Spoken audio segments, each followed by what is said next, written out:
በዓለም ዙሪያ ያሉ ታላላቅ ከተሞች አገልግሎታቸውን ወደ አንድ ማዕከል በማምጣት የንግድና የኢንቨስትመንት ፍሰታቸውን ቀይረዋል። እንደነ ሲንጋፖርና ቻይና ያሉ የንግድ መዳረሻዎች ለስኬታቸው ሚስጥሩ ሰማይ ጠቀስ ህንፃዎቻቸው ብቻ ሳይሆኑ የተቀናጀ የዲጂታል አገልግሎት ማዕከል መገንባታቸውም ነው። ሀገራችንም ይህንን ዓለም አቀፍ የዲጂታል ጉዞ ለመቀላቀል በርካታ የመንግስት አገልግሎቶችን በአንድ ማዕከል በማሰባሰብ ላይ ትገኛለች። መሶብ ማዕከል ከአገልግሎት ተቋምነት ባለፈ የአዲስ ተስፋ ተምሳሌት ነው። ለአገልግሎት ሰጪው ግልጽነትን፣ ለባለሀብቱ ዋስትናን፣ ለዜጎች ደግሞ ምቾትን ይዞ መጥቷል። ይህም በዲጂታል ዘመን የሚገነባውን የሀገራችንን የአገልግሎት ገጽታና ዲጂታል ኢኮኖሚውን እውነተኛ ማሳያ ነው።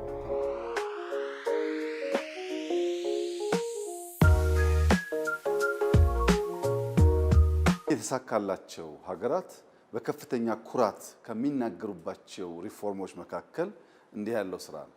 ኢትዮጵያ ውስጥ ታች ስንወርድ መታወቂያውም ችግር ነው፣ ኢንቨስትመንቱም ችግር ነው።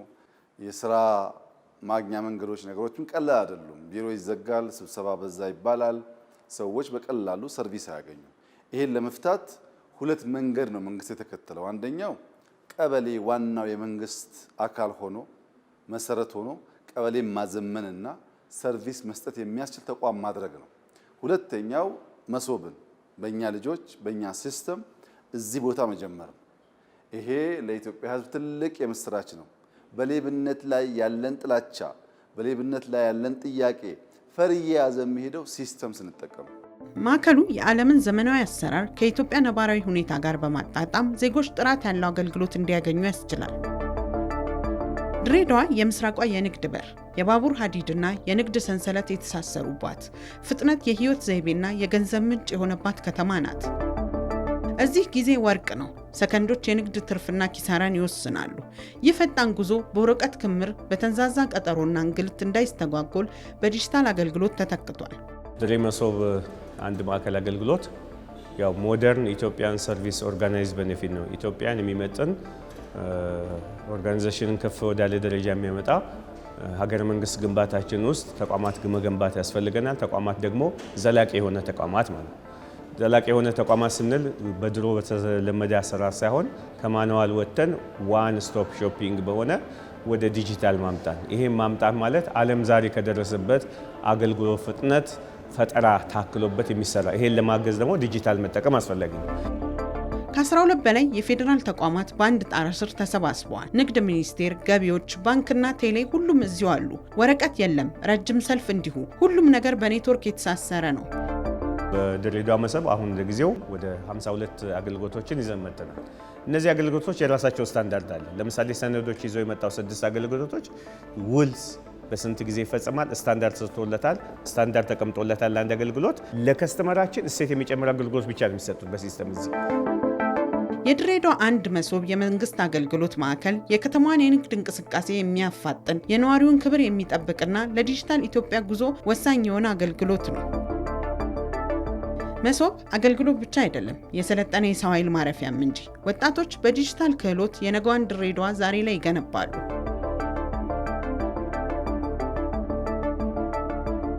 አሁን መሶብ ኔትወርክ የሚባል በዚህ ፕላትፎርም ሁላችን የምንገለገልበት ማለት ነው። ለምሳሌ ድሬ ይዞ የገባ አገልግሎት አለ። በዚህ ፕላትፎርም ነው የሚመራው። ሀረር የያዘው አለ፣ አዲስ አበባ የያዘው አለ። ሲስተሙ ግን ወጥ። ለምሳሌ አሁን ኮል ሴንተራችን የኛ ድሬ መሶብ ሲባል የትኛውም መሶብ ድሬ መሶብ 3 ቁጥር ናት፣ አዲስ አበባ መሶብ 2 ናት፣ ፌዴራል 1 እንዲህ እያለ ልክ ኮል ሴንተሩ ይታወቃል። የትም ሆነው ድሬ መሶብ ይሄን አገልግሎት ፈልጋሉ ሲባል 3 ቁጥር ሲጫን እንዴት ሆነ? ሲስተሙ ወጥ ነው ስንል አገልግሎቶቹ የተለያዩ ቢሆኑ ሲስተሙን ኦርጋናይዝ የሚያደርጉት የሚቆጣጠሩት ጠቅላላ ምንድነው እንደ ሀገር ነው የሚመራው።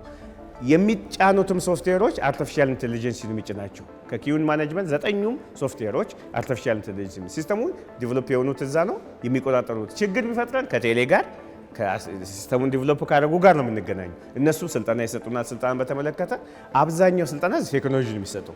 የባህሪ ስልጠና፣ የዲሲፕሊን ስልጠና፣ የውቅር ስብዕና ስልጠና በሲቪል ሰርቪስ የሚሰጡ አሉ። ስልጠና ስኬጁል ተዘጋጅቷል። ሌላ ቅንጅታዊ አሰራር ከፌዴራል መሶብ ጋር እየፈጠርን ነው። ልምድ ልውውጥ እንወስዳለን፣ እናበቃለን። ስልጠናዎቻችን ከስነ ምግባር ጀምሮ ሞር ቴክኖሎጂ ላይ የሚሰጡ ዲጂታል ቴክኖሎጂ ምንድን ነው፣ ሲስተም ኢንተግሬሽን ምንድነው፣ አጠቃላይ ቴክኖሎጂ የሚሰጡ ስልጠናዎችን ኦን ጆብ ትሬኒንግ በተለይ ቴክኖሎጂ እየዘመነ ሲሄድ ሲስተም እንጨምራለን፣ አገልግሎት እንጨምራለን። ይሄ ሲሆን አገልግሎቱ እየዘመነ ሲሄድ እንዴት አድርገን ፈጣን አገልግሎት እናደርግ፣ ሌሎቹ የት ደርሰዋል የሚለው ነገር እንዲያዳብሩ በተለይ ቴክኖሎጂን የሚመሩ ሰዎች ፕሮፌሽናል የሆኑ ሰዎች ናቸው። በደንብ በስልጠና ታግዘን የመጣ ነው። ከእያንዳንዱ ተቋማቶች ከንግድ ቢሮም ከሰነዶችም ከሁሉም ከዚህ ከሚታዩት ቢሮዎች ጋር ስልጠናዎችን ወስደን እዚህ ጋር ብቁ ሆነን ያለ ነው።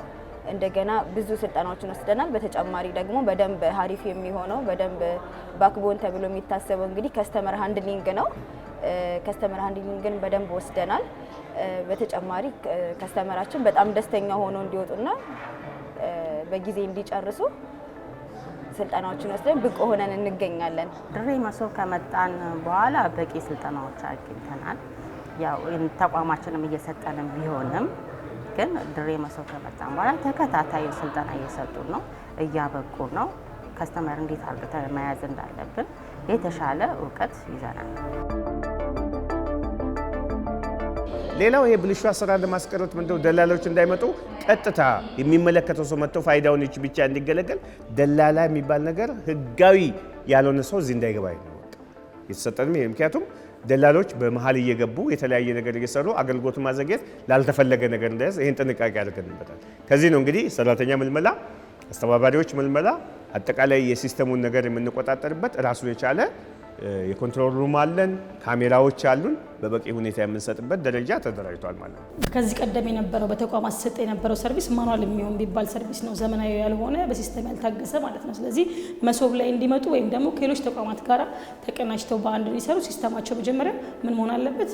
ዲጂታል መሆን አለበት፣ ዘመናዊ መሆን አለበት፣ በሲስተም የታገሰ ሰርቪስ የሚሰጡ መሆን አለባቸው ተቋማቸው ላይ። ፕላስ ደግሞ ማቹርድ ሊሆን ይገባል። ለዛም ነው መጀመሪያ አገልግሎት ሲለይ አገልግሎቱ መጀመሪያ ይለያል። ያ ማለት ምንድነው? ምን ያክል አንገብጋቢ ነው ወይም ደግሞ ምን ያክል ከህብረተሰቡ አንፃር ቅሬታ የሚነሳባቸው ወይም ደግሞ በአንድ ማዕከል ቢመጡ ትስስር ያላቸው ማለት ነው። ምክንያቱም አንድ ብቻ ሰርቪስ ከሆነ እዚህ ወጣት የማይጠበቅበትም ተገልጋዩ እዛው ሄዶ ማግኘት ስለሚችል ማለት ነው። ስለዚህ ከሌሎች ተቋማት ጋር ያላቸው ትስስር ይታይና ሲስተሙ ደግሞ ማቹርድ የሆነ በይበልጥ ደግሞ ለምቶ የበለጸገ በሲስተም የበለጸገ መሆን አለበት። የኪዩ ማኔጅመንት ተጠቃሚዎች አንደኛው ክላይንቱ ወይም ደግሞ ተገልጋዩ አገልግሎት ፈልገው የሚመጣው አካል አለ። እንደገና ሁለተኛ ደግሞ አድሚኑ አለ እዚህ የሚቋጠረው።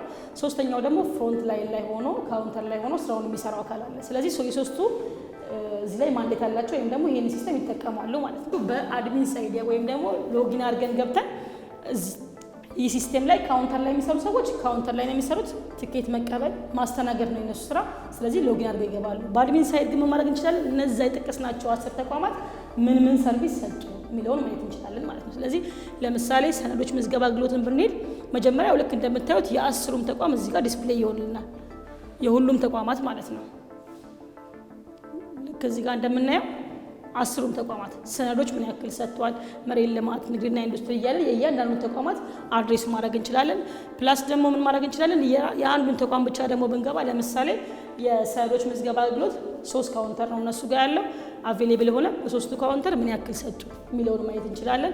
ፕላስ ደግሞ በምን ያክል ደቂቃ አቬሬጅ ትኬት ፐር ዴይ ምን ያክል ያስተናገዱ፣ በቀን ያስተናገዱትን ዳታ፣ ፕላስ ደግሞ ምን ያክል ደግሞ ፍሪኩዌንትሊ ደግሞ በአቬሬጅ ሲታይ በቀን ምን ያክል ያስተናግዳሉ፣ ምን ያክል ሃይስት ከስተመራቸው፣ አቬሬጅ ከስተመራቸው፣ ሊስት ከስተመር ደግሞ የሚለውን አናሊሲስን ይሰራል። መግቢያው ጀምሮ ያለው መስተንግዶ እና ያለውም አገልግሎት ሁሉም ነገር በአንድ ማዕከል ላይ መገኘቱ በጣም ደስ የሚል ነው። እዚህ የምንሰጠው ኢሰርቪሶችን ነው የምንሰራው። ከስተመር ቤቱ ሆኖ ሊሰራ የሚችለው ስራዎች ግን አንዳንድ ስማርትፎን የሌላቸው ከስተመሮች አሉ። እነሱን ደግሞ እዚህ ጋር ሰፖርት እናደርጋለን። ድሬ መሶብ እንደሚታወቀው እንግዲህ በቀልጣፋነቱ የታወቀ ነውና ቀልጠፍ ብሎ ሰዎቹ ተጠቅመው እንዲወጡ ጊዜ አቆጣጠባቸው በደንብ እንዲፈጥንላቸው እናግዛቸዋለን። እንደገና ጽሁፎችን እንጽፋለን። በተቻለ መጠን በ2 ደቂቃ በ3 ደቂቃ እንጨርስላቸዋለን። ሲቀጥልም ደግሞ ኮፒ የሚደረጉትን ነገሮችን ኮፒ እናደርግላቸዋለን። አታች የሚደረጉትን ፋይሎችን እንዳለ ሁሉንም ነገሮችን አታች አድርገን ወደ ቀጣዩ ክፍል እንዲሄዱ እናደርግላቸዋለን። በአጠቃላይ ከከስተመር ጎን ሆነን ጉዳያቸው እንዲያልቅ እስከ መጨረሻው ድረስ እስኪጨርሱ ድረስ አብረናቸው ሆነን እንጨርስላቸዋለን ማለት ነው። ሌላው እንግዲህ ምንድነው ኢዶክመንት ነው። ኢዶክመንት ስንል እንደ ማዕከል የታሰበው ምንድነው ፔፐርለስ የሆነ ትራንዛክሽን መፍጠር ነው። ያ ማለት ከሰው ንክኪ የጸዳ አሰራር መፍጠር ነው። ስለዚህ ተቋማት ምን ሰርታቸው API 6 ኢንተግሬሽን ሰርቶላቸዋል። ማኑዋሊ በፊት የነበራቸው አሰራር አሁን ደግሞ በዘመናዊ በሲስተም እንዲገናኙ ተደርጓል፣ እንዲያያዙ ተደርጓል ማለት ነው። ከውልና ማስረጃ ጋር የተያያዘ ጉዳይ ነበረ የገጠመን። ለእናታችን ነበረ የሚያስፈልገውና ዶክመንትና መገኘት ያለባቸውን ሰዎች መረጃ ነግረውኛል። ሁሉንም መረጃ ሟልቼ ቢሆን ኖሮ ኦልሬዲ በ5 ደቂቃ ግፋ ቢል በ10 ደቂቃ የሚያልቅ ጉዳይ እንደሆነ ተረድቻለሁ።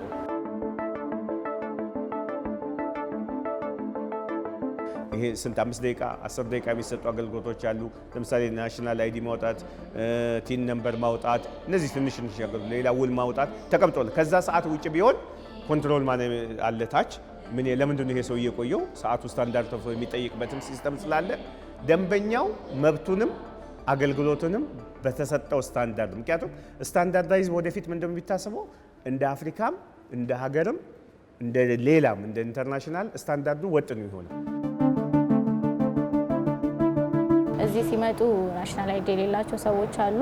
በናሽናል አይዲ ካልሆነ ደግሞ አይገለገሉም። ስለዚህ የሌላቸውን ሰዎች ሬጂስተር እናደርጋለን። ከዛ ደግሞ ካርዱም የሌላቸው ሰዎች ካሉ ኦርደር እናደርጋለን። ስማቸው የተበላሸባቸው ደግሞ ካሉ አፕዴት እናደርጋለን ማለት ነው። ያው በፖስታ ቤት ነው የመጣ ነው። ሌላም የፖስታ ቤትን አገልግሎት እንሰጣለን። EMS እንልካለን፣ እንቀበላለን፣ እናድላለን። የትም ሀገር የሚሰጠው አገልግሎት ሲስተም እስከሆነ ድረስ ስታንዳርዱ ይሆናል። ምክንያቱም ኦንላይን የሚያመለክተው ደንበኛ ተገልጋይ በአካል መጥቶ የሚገለገለው ተገልጋይ በስታንዳርዱ መሰረት አገልግሎት ከዚህ አንፃር ነው እንግዲህ ድሬ መሶብን ለማዘመን የምንፈልገው። ይሄን አዘመን ማለት ምን ማለት ነው? አገልግሎታችን በጥራት በብዛት እንሰጣለን። እዚህ መምጣታችን ትልቁና ዋነኛ ለተገልጋዩ ጠቀሜታ ሁሉንም አገልግሎቶች በአንድ መሶብ ውስጥ ይገኛል። ስለዚህ እኛ ጋር የጨረሰ ታክሲ አውጥቶ ደግሞ ሌላ ቢሮ አይሄድም። እዚሁ ያለበትን ጨርሶ ነው የሚወጣ። በዛ ደስተኛ ናቸው። ከመጣሁኝ ገና ጥቂት ሰዓታቶች ናቸው። የግንባታ ፍቃድ ለመውሰድ ነው የመጣሁት። ያለው አገልግሎት በጣም ደስ ይላል። ከዚህ በፊት ከነበረው ከጭቅጭቁ ከጩኸቱ ከምኑ ጋር ያለ ሰዎች ተራቸውን ጠብቀው የሚገባቸውን አገልግሎት በሚገባቸው ቦታ እያገኙ ነው። ያለውም ኢንቫይሮንመንት በጣም ደስ ይላል። ንጽህናው፣ ጥራቱ፣ የባለሙያዎቹም መስተንግዶ በጣም የሚደነቅና ደስ የሚል አገልግሎት ነው። እኔ ግንባታ ፍቃድ በፊት ሳስፈቅድ ግንባታ ፍቃድ ቢሮ ሄጄ ከዛ መሬት ልማት የሚሄድባቸው ጉዳዮች ነበሩ።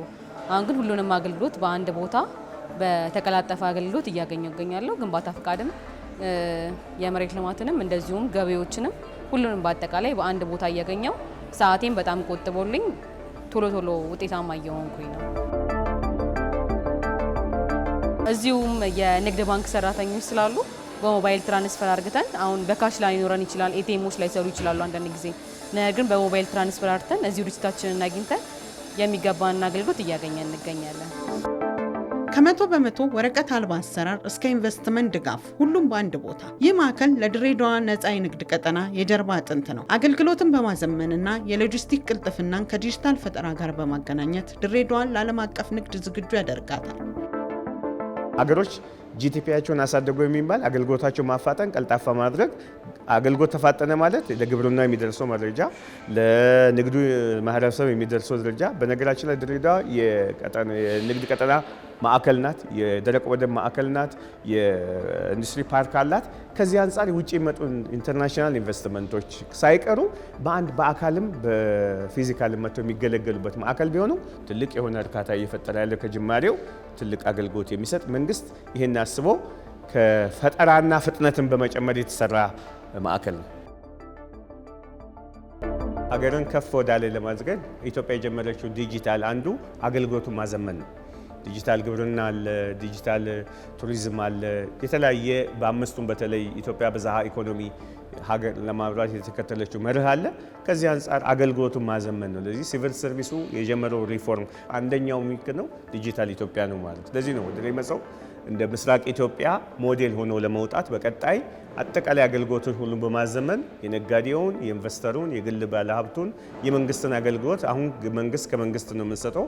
ወደፊት መንግስት ከኢንቨስተሮች ጋር እየሰጠን አገልግሎቱ ተደራሽ ሆኖ ፈጣን ሆኖ ሰው አገልግሎት ጊዜውን ከሚያባክን ወደ ምርታማነት፣ ወደ ፈጠራ፣ ወደ ተለያየ ነገር መጥቶ ሀገርን ማሳደግ ሁለንተናዊ ብልጽግና ለማምጣት ትልቅ አስተዋጽኦ አለው። ከወረቀት ወደ ዳታ፣ ከቀናት ወደ ደቂቃዎች፣ ይህ ማሻሻያ ብቻ አይደለም ለውጥ እንጂ። ማዕከሉ ቢሮክራሲን ለመቀነስ ኢንቨስትመንትን ይስባል፣ ግልጽነትንም ያሰፍናል። ይህ ጥምረት ድሬዳዋን በምስራቅ አፍሪካ ቀዳሚ የንግድ ቴክኖሎጂ ማዕከል የማድረግ ራዕዩን እውን የሚያደርግ ነው።